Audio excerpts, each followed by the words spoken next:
It is really puzzling to me that having just buried one monster, the Soviet Union, another remarkably similar one, the European Union, is being built.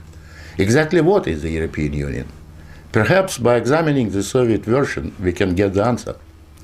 The Soviet Union was governed by 15 unelected people who appointed each other and who were not accountable to anyone. The European Union is governed by 24 people who appoint each other, meet in secret, and are not accountable to anyone, and whom we cannot sack.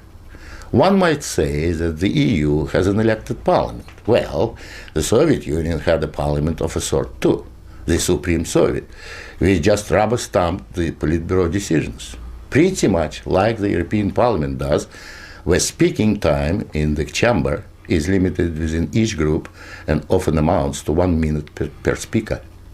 In the EU, there are hundreds of thousands of bureaucrats with their huge salaries, their staff, servants, bonuses and privileges, their lifelong immunity from prosecution, which is simply shuffled from one position to another, no matter what they do or fail to do.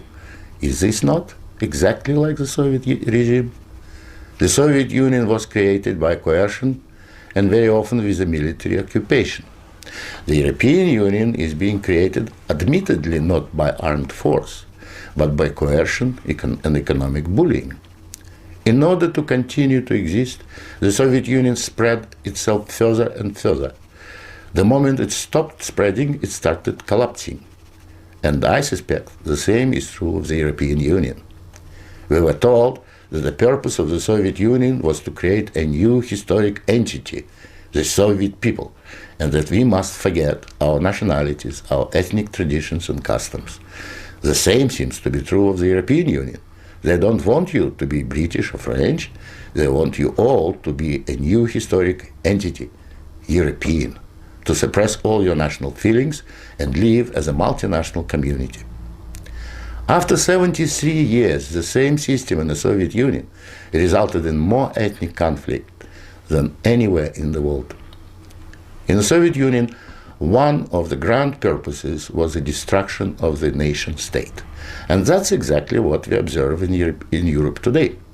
Brussels intends to absorb nation states so that they should cease to exist. Corruption was built into the Soviet system from top down, and so it is in the EU. The same endemic corruption activity that we saw in the old Soviet Union has flourished in the EU. Those who oppose or expose it are silenced or punished. Nothing changes. In the Soviet Union, we had a Gulag. I think we have a Gulag in the European Union also, an intellectual Gulag known as political correctness. When anyone tries to speak their mind on questions of race or gender, or if their views differ from those approved, they will be ostracized. This is the beginning of the Gulag, the beginning of your loss of freedom. In the Soviet Union, they told us we needed a federal state to avoid war. In the European Union, they are telling you exactly the same thing. In short, the same ideology underpins both systems. The EU is an old Soviet model presented in Western guise. But again, like the Soviet Union, the European Union has within itself the seeds of its own demise. Unfortunately, when it collapses, and it will leave immense destruction behind, and we will be left with huge economic and ethnic problems. The old Soviet system was incapable of reform, so is the European Union. But there is an alternative to being ruled by those 24 self-appointed officials in Brussels. It is called independence.